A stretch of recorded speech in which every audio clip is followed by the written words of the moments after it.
Hello students, good morning everyone. How are you? I am absolutely fine and hope to you same at your home. Students, 11th class chemistry में एक बार फिर से आपका बहुत बहुत स्वागत है, बहुत बहुत अभिनंदन है. So my dear child, 11th class में जो हमारे चल रहा था वो सॉल्यूशन से रिलेटेड कुछ टर्म्स चल रहे थे. आपने पढ़े हैं सॉल्यूशन से रिलेटेड टर्म्स में. आपने मास परसेंट कल पढ़ा, आपने स्ट्रेंथ पढ़ा, आपने मोलैलिटी, मोल फ्रैक्शन, पार्ट्स पर मिलियन, ये सारे all the things you have already studying. Now today only one topic is left in front of you students. The topic is normality. Okay, the topic is normality, that is represented by capital N. Understand, this is normality. Wait.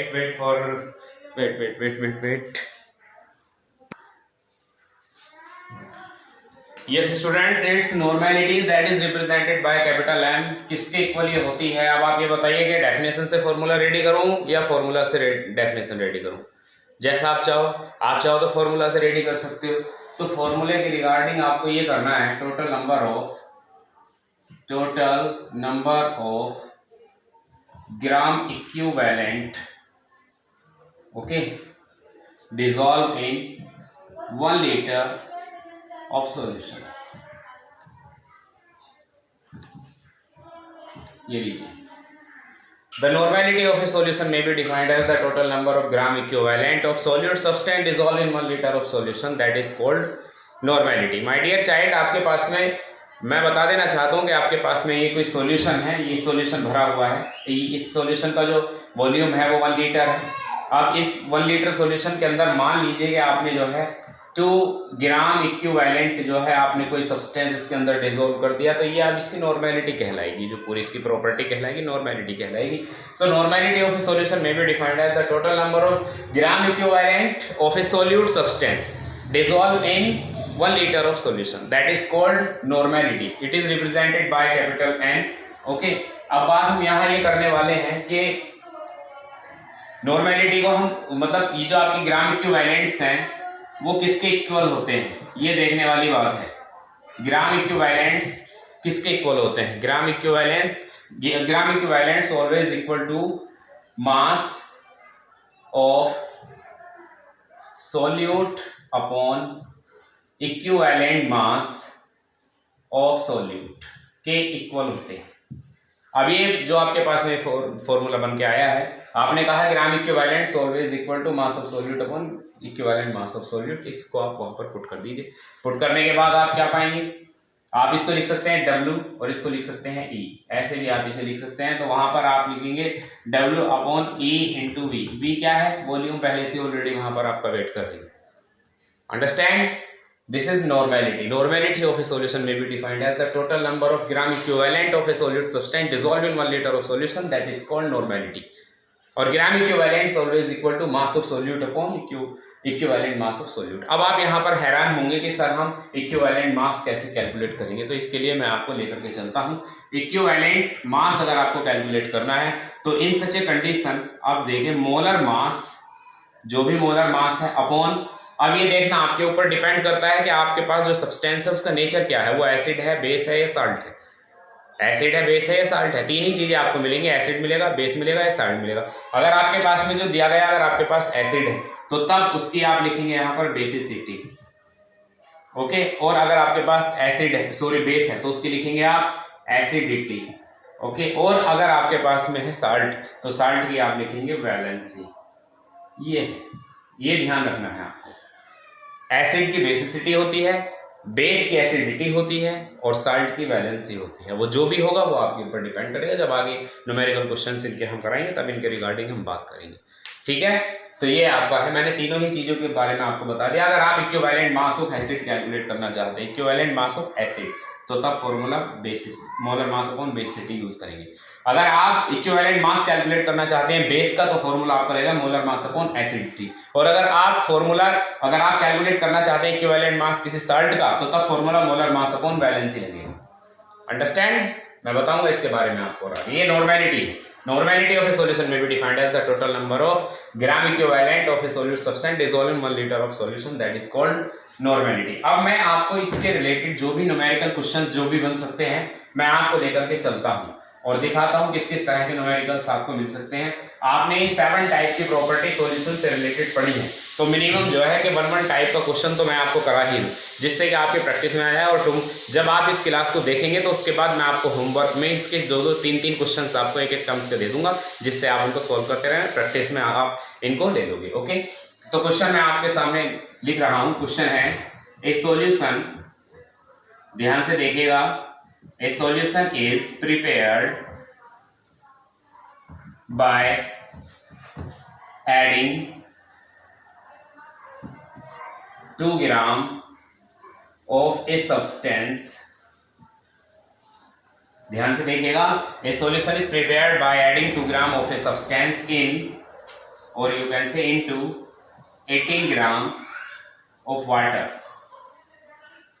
और यहां कह दिया जाएगा आपसे calculate the mass percent of solute and solvent. तो ये पहला आपका मास परसेंट से रिलेटेड क्वेश्चन आपके सामने है, ध्यान से सुन लीजिएगा। Question is solution is prepared by adding 2 gram of a substance into 18 gram of water, calculate the mass percent of the solute and solvent. तो मास परसेंट की अगर बात करते हैं माय डियर चाइल्ड, फॉर्मूला तो हम बाद में देख लेंगे, लेकिन फिलहाल यहाँ पर अगर देखा जाए तो गिवन अगर आप यहाँ पर समराइज करना चाहते हो तो स्मॉल w यहाँ पर 2 ग्राम है, सोल्यूट है, और अगर कैपिटल W की बात की जाए यहाँ पर तो वो आपका 18 ग्राम है।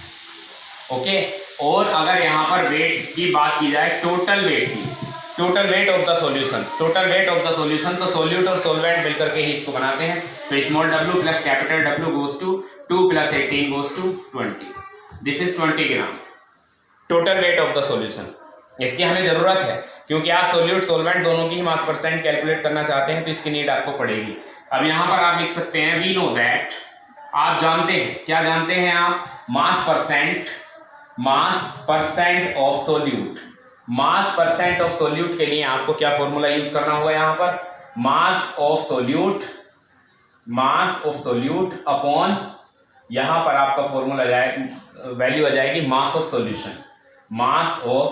सॉल्यूशन एंड मल्टीप्लाई बाय 100, क्योंकि परसेंटेज हमेशा 100 से कैलकुलेट की निकाली जाती है। तो मास ऑफ सोल्यूट आपके पास में है 2 ग्राम, और मास ऑफ सॉल्यूशन आपने निकाला है, total mass of the solution 20 ग्राम है इंटू 100 है। अब आप इसको कट कर सकते हैं, 25 is 100, then goes to 5 to 10%.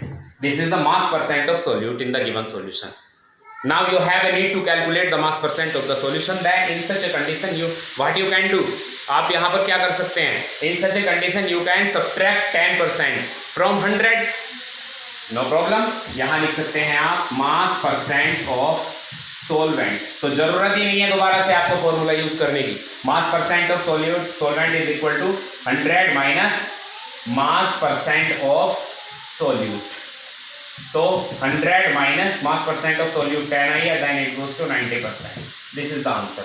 ये जो आपका मास परसेंट वाला जो आपका आपका सबसे पहला टॉपिक था, उससे रिलेटेड मैंने क्वेश्चन आपको बना दिया।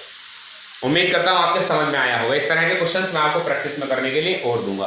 ओके, तो ये पहला क्वेश्चन आपने कर लिया, वीडियो को पॉज करके आप क्वेश्चन को नोट कर लें। और माय डियर चाइल्ड, मुझे ऐसा लग रहा है कि हमारे कुछ ब्रिलियंट स्टूडेंट हैं, हमारे कुछ बढ़िया बच्चे हैं, वो बिल्कुल भी यूट्यूब पर मीन्स हमारे चैनल पर या हमारे जब कमेंट बॉक्स में जब बात चलती है या डाउट सेशन जब चलता है तो हमारे स्टूडेंट्स नहीं दिखाई दे रहे हैं।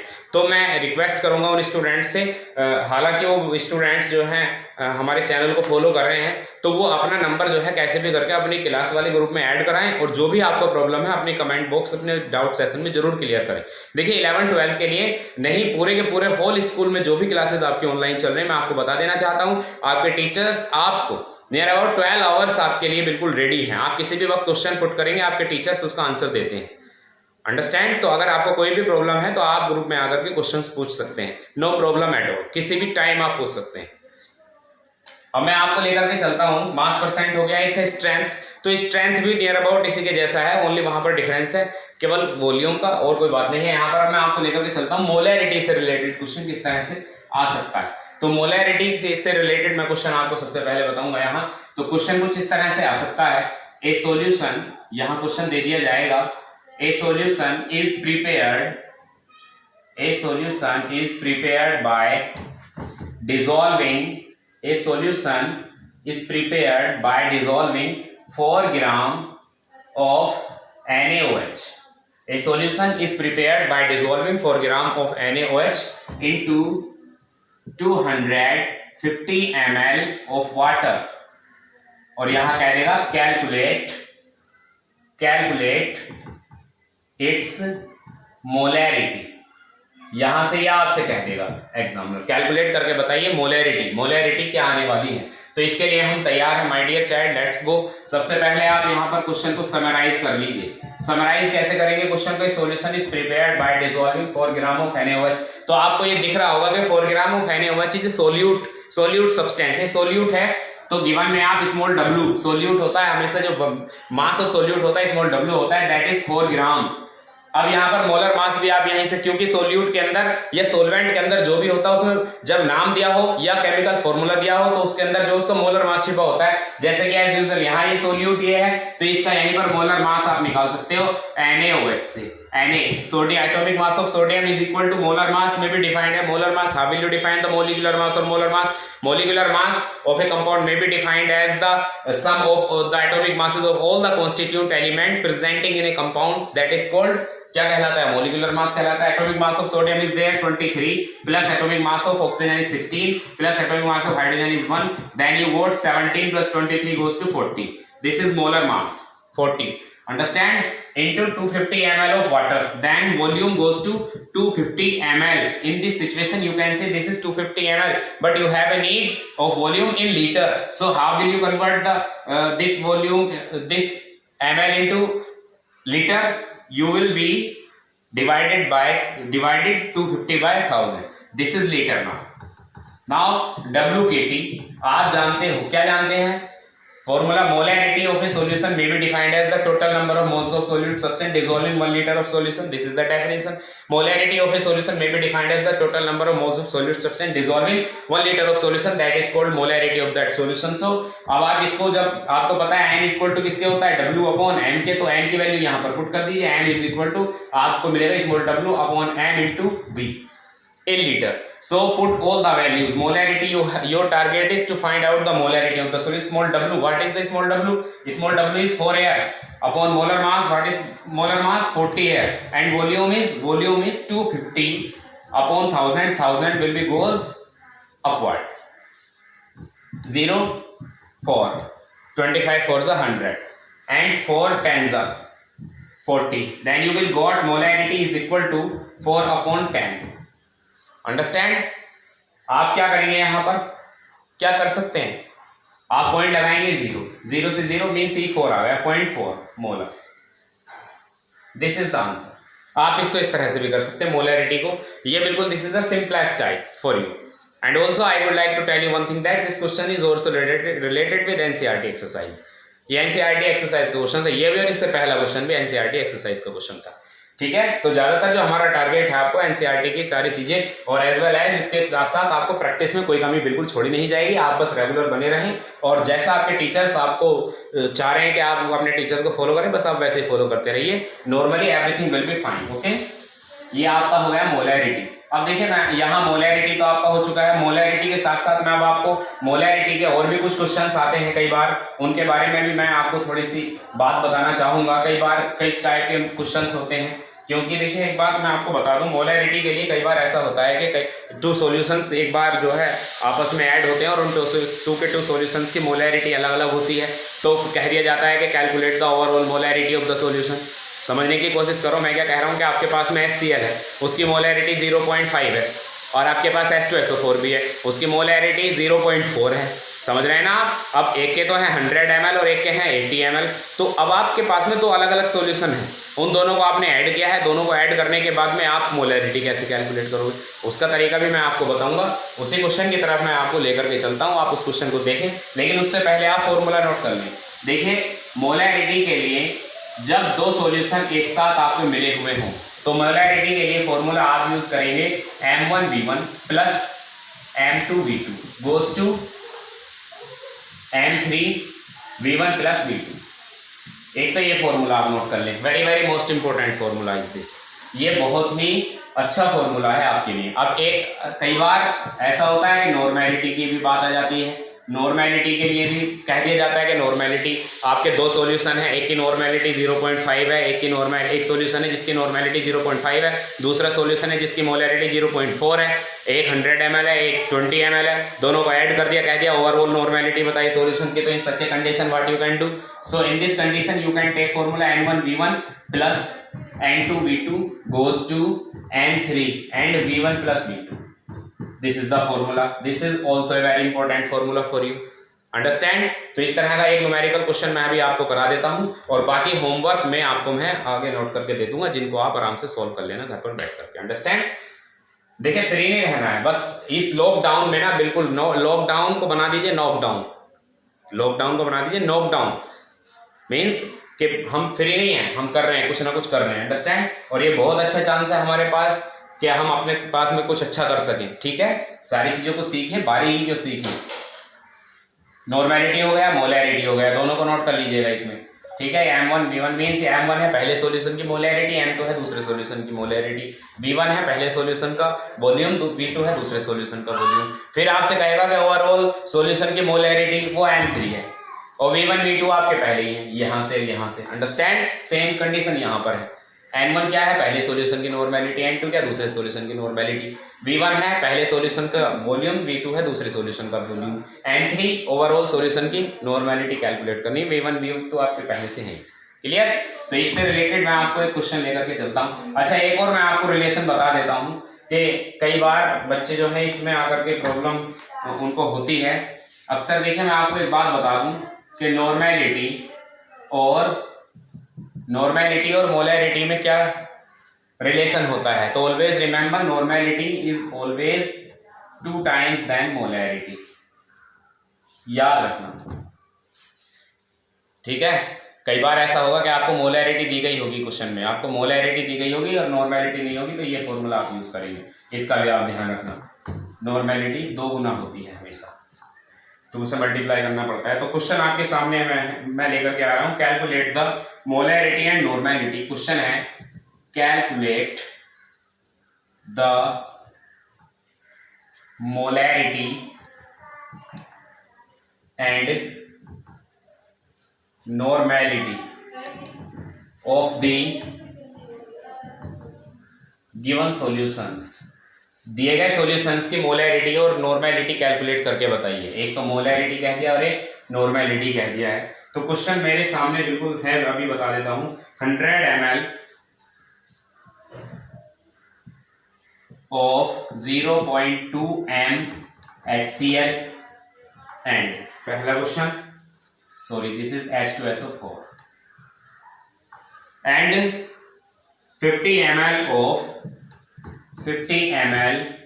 0.1 m HCl। ये पूरा का पूरा सॉल्यूशन। देखिए मैं आपको पहले ही बता चुका हूं कि उसमें 2 सॉल्यूशंस आपके होंगे। तो पहला सॉल्यूशन यहां से लेकर के और यहां तक का है, H2SO4 का है।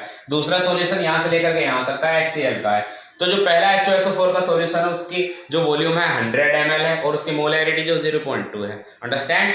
और अगर बात की जाए HCl की तो उसकी जो मोलैरिटी 0.1 है और उसका जो वॉल्यूम है वो 50 ml है। तो ये सच ए कंडीशन आप बहुत आसानी से अपने ऊपर दिया हुआ जो फॉर्मूला है उसमें आपसे दोनों ही चीजें आपसे पूछी गई, मोलैरिटी भी और नॉर्मेलिटी भी। तो बहुत आसानी से आप आइए, फॉर्मूला आपका वेट कर रहा है। M1V1 plus M2V2 goes to M3V1 plus V2। पहली बात तो ये कि आपको कैलकुलेट करना क्या है, आपको M3 कैलकुलेट करना है। M3 को बाहर लेके आइए, फिर ऊपर क्या जाएगा M1V1 प्लस M2V2 और नीचे कौन आएगा V1 प्लस V2। ये लीजिए, अब वैल्यू पुट कर लीजिए। M3 molarity of the overall solution. तो in such a condition what is M1, this is M1 0.2 multiply what is V1 100 ml, plus का साइन है बीच में, ध्यान रखें पूरे तरीके से। अब M2 बताइए दूसरे सॉल्यूशन की मोलैरिटी क्या है, 0.1 है और इसकी मल्टीप्लाई कितने से हो रही है, 50 ml से हो रही है। नीचे आ जाइए, V1 कितना है आपके पास में 100 ml प्लस V2 कितना है आपके पास में 50 ml। ये लीजिए सर, चेक कीजिए कितना हो गया। जब इन दोनों की मल्टीप्लाई करेंगे तो 10 2 से कितना होता है, 100 2 जा 200 होते हैं। 200 आप लिख लीजिए, लिख लिया आपने 200, पॉइंट पीछे से एक के बाद लगा दीजिए, 20 हो गया। प्लस इधर आइए 50 बन जा 50 लिख लीजिए आप 50, लेकिन पॉइंट पीछे से 1 के बाद तो ये 5 हो गया। नीचे आ जाइए, नीचे 150 है, ये लीजिए। ओवरऑल आपके पास में क्या आ रहा है, ये 20 है और ये 5 है, दैट इज 25 और नीचे 150। In such a condition what you can do. अब आप बताइए क्या कर सकते हैं आप 5 से कट करेंगे, 5 5 तो 25, 5 3 जा 15, यही तो करेंगे। ये 30 हो गया, 5 6 जा, आपके पास में 1/6 आंसर आ गया। जो भी आपका 6 बन जा 6 आ जाएगा। ठीक है, कितने लेफ्ट हैं अब इसके पास में, 4 बच गए, 40 हो गया, 6 6 जा 36, 0.16 आंसर आ गया। ये ओवरऑल मोलैरिटी आपकी निकल करके आ गई। समझ में आया होगा उम्मीद करता हूँ। ठीक है बच्चों, इस बात का पूरा ध्यान रखना। अब एक और आपका बच रहा है नॉर्मेलिटी, बस एक बार मैं समझा देता हूँ, उसके बाद क्वेश्चन नोट कर दूंगा, आप उनको करके और कल मुझे दिखाइएगा। देखिए जो वर्क मैं आपको वीडियो में देता हूँ वो वर्क तो आपको चेक कराना है बिफोर 1 o'clock। ध्यान रखना क्या कह रहा हूँ मैं, जो वर्क वीडियो में दूंगा वो कराना है बिफोर 1 o'clock, और जो मैं आपको नियर अबाउट 12 o'clock और 1 o'clock में जो वर्क आपको दूंगा वो आपको कराना है चेक बिफोर 6 o'clock। तो ध्यान दें, आपकी प्रैक्टिस बिल्कुल बढ़िया चलती रहेगी, कोई प्रॉब्लम आपको आएगी नहीं, ध्यान रखना। अब नॉर्मेलिटी भी क्योंकि कैलकुलेट करनी है, तो नॉर्मेलिटी के लिए हम क्या फॉर्मूला यूज करेंगे, आपको बताया गया है n1v1 plus n2v2 goes to n3 और v1 प्लस v2। बहुत ही आसान फॉर्मूला है। तो अब आप कैसे कैलकुलेट करोगे, यहाँ पे n3 आपको कैलकुलेट करना है, तो आप n3 को बाहर ले लीजिए, ये लीजिए n3 बाहर आ गया, और जब n3 बाहर आ गया तो गोज टू आपका बन जाएगा n1v1 plus n2v2 upon v1 plus v2, ये लीजिए। अब n3 आपको कैलकुलेट करना है, तो n1 क्या रखेंगे यहाँ पर, नॉर्मेलिटी तो आपको दे नहीं रखी है, आपको तो मोलैरिटी दी गई है। तो मोलैरिटी के लिए क्या करेंगे आप बताइए, मोलैरिटी आपके पास में है तो आप 2 से मल्टीप्लाई उसको कर देंगे, जो भी आपके पास में होगी मोलैरिटी। पहले सॉल्यूशन की मोलैरिटी मुझे आई थिंक याद है 0.2 थी, तो 2 से मल्टीप्लाई करके उसको, ठीक है, और 2 मल्टीप्लाई 0.2 ये आ गई आपकी वॉल्यूम, और मल्टीप्लाई वॉल्यूम जो V1 थी आपके पास में वो 100 ml थी प्लस, ऐसे करना है। अब दूसरी तरफ चलते हैं, n2 ये रखी है आपकी मोलैरिटी दे रखी है, तो 2 से मल्टीप्लाई करेंगे, ठीक है, 2 से मल्टीप्लाई करेंगे तो 2 से मल्टीप्लाई 0.1 और मल्टीप्लाई ये आपका वॉल्यूम क्या आ रही है आपके पास में V2 50 ml, और नीचे आपकी V1 100 प्लस 50। इस तरह से आपको सॉल्व करके इसका भी आंसर ले आना है। तो अब मैं आपको थोड़ा सा होमवर्क दे रहा हूँ, जिससे कि आप इसको अपना घर पर करके बैठ करके आप उसको खुद कर लो, ठीक है। 2 क्वेश्चंस मैं आपको इस तरह के दे रहा हूँ ओनली, उसके बाद में हम नेक्स्ट टॉपिक पर चलेंगे जो कि हमारा वेट कर रहा है मोल फ्रैक्शन। क्वेश्चन आपका वही है, चलिए मैं लिख देता हूँ question, calculate molarity and normality of the followings। दिए गए जो भी हैं उनकी मोलैरिटी और नॉर्मेलिटी कैलकुलेट करके बताइए। तो कंडीशन नंबर फर्स्ट है 100 ml ऑफ 0.2 NH2SO4।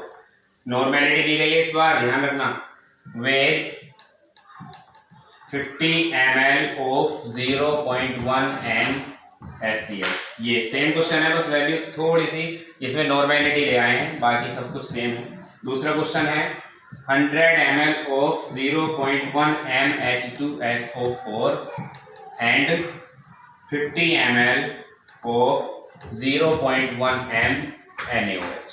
ये 2 क्वेश्चन है माय डियर चाइल्ड, आपको ये दोनों के दोनों क्वेश्चन आपको घर से करने हैं। उम्मीद करता हूँ कि आप इनको जरूर करेंगे, ठीक है।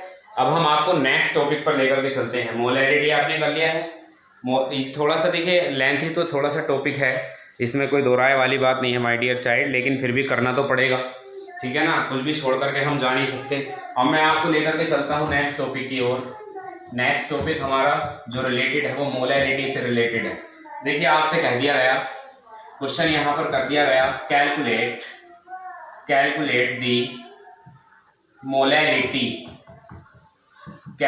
The molarity of a solution prepared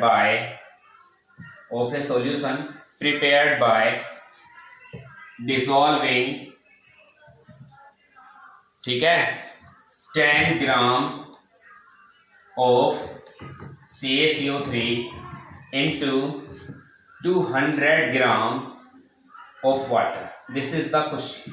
molality calculate करनी है स्टूडेंट्स। मोलैलिटी तो सबसे पहले तो हमें ये डिसाइड करना है कि मोलैलिटी कैसे किसे कहते हैं, लेकिन उससे पहले हमें समराइज कर लेते हैं क्वेश्चन को।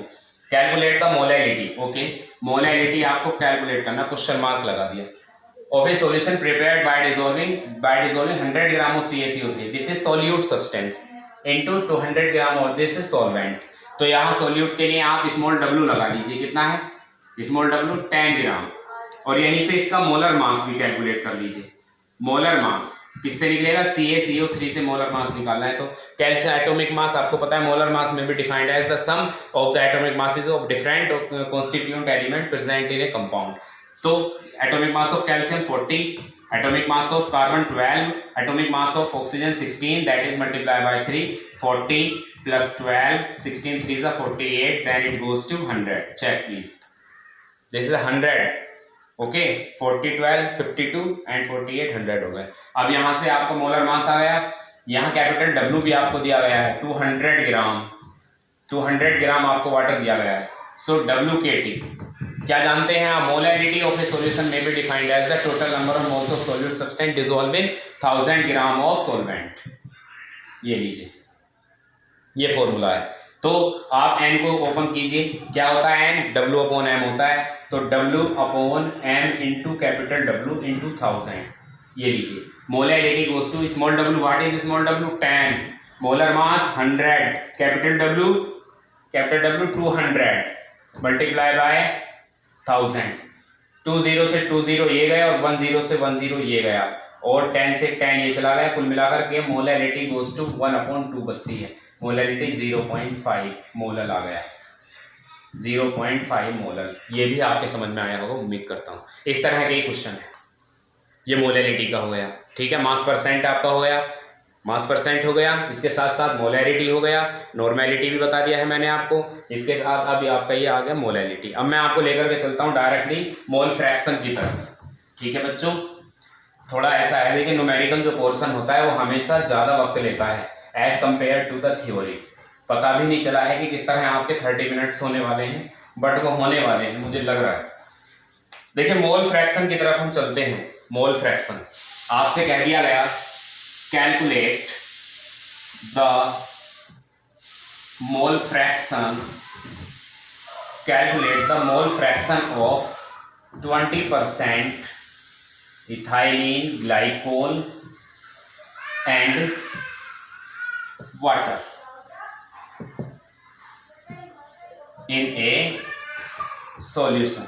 आपसे कह दिया गया कि एक सॉल्यूशन में 20% इथाइलिन ग्लाइकोल और वाटर का जो है आप मोल फ्रैक्शन कैलकुलेट करो। तो माय डियर चाइल्ड, इसमें दो चीज़ें हैं, एक यहाँ सोल्यूट है और एक यहाँ सोलवेंट है। तो सोल्यूट तो ये रहा, सोलवेंट कहाँ है, सोलवेंट आपको दिख नहीं रहा बट है 80% है, सोलवेंट 80% है। तो in such a condition what you can do, तो इस तरह की कंडीशन में आप क्या कर सकते हैं। देखिए सबसे पहले आप यहाँ पर समराइज कर लीजिए, क्वेश्चन को समराइज कर लीजिए। स्मॉल w कितना है 20 ग्राम है, ये रहा 20 ग्राम। इथाइलिन ग्लाइकोल, यहाँ से मोलर मास कैलकुलेट कर लो। फॉर्मूला होता है CH2OH सिंगल बॉन्ड CH2OH, या अगर आपको ऐसे करके नहीं लिखना है इसका फॉर्मूला तो आप C2H6O2 करके लिख सकते हैं। तो C means atomic mass of carbon is 12 multiplied by 2 plus atomic mass of hydrogen multiplied by 6 plus atomic mass of 16 multiplied by 2, then 12 2 is 24, 1 6 is 6 plus 16 2 is 32। कितना आ रहा है यहाँ पर चेक कीजिए, 2 6 8 8 4 12 हो गए, कैरी 1 4 4 और 2 6 62 यहाँ पर मोलर मास आ गया। इसी तरह से यहाँ कैपिटल W दिया गया है आपको 80, और मोलर मास अगर आपको उसका कैपिटल M निकालना, मोलर मास फॉर्मूला वाटर का होता है H2O, capital M, H means 1 2 से 2 प्लस 16 होता है atomic mass of oxygen 16 goes to 18। ये आप तक आपके पास में समराइज आपने क्वेश्चन को किया है। अब आपको मोल फ्रैक्शन ऑफ C2H6O2 आपको कैलकुलेट करना है, ऐसे ही मोल फ्रैक्शन ऑफ H2O भी आपको कैलकुलेट करना है। तो इसके लिए मैं आपको हिंट्स दे रहा हूँ, आप कैसे करोगे। आप जब इसके लिए फॉर्मूला यूज करेंगे तो फॉर्मूला लगाएंगे आप small N upon small N plus capital N, और जब इसके लिए फॉर्मूला लगाएंगे तो capital N upon capital N plus small N. ये फॉर्मूला दोनों आपको लगाने हैं और आपसे ये आंसर आ जाएंगे। बस आपको कमी है सिर्फ यहाँ पर स्मॉल एन कैलकुलेट करने की, यहाँ कैपिटल एन। बस small N mean number of moles of solute, यानी number of moles of ethylene glycol और number of moles of water, दोनों कैलकुलेट कीजिए, वैल्यू पुट कीजिए, आंसर आपका आ जाएगा। मुझे इसका भी आंसर का इंतजार रहेगा। 2 क्वेश्चन मैंने आपको दिए हैं पहले और एक क्वेश्चन ये है। 3 क्वेश्चंस को आपको हर हाल में करके दिखाना है। Thank you and have a nice day. Okay.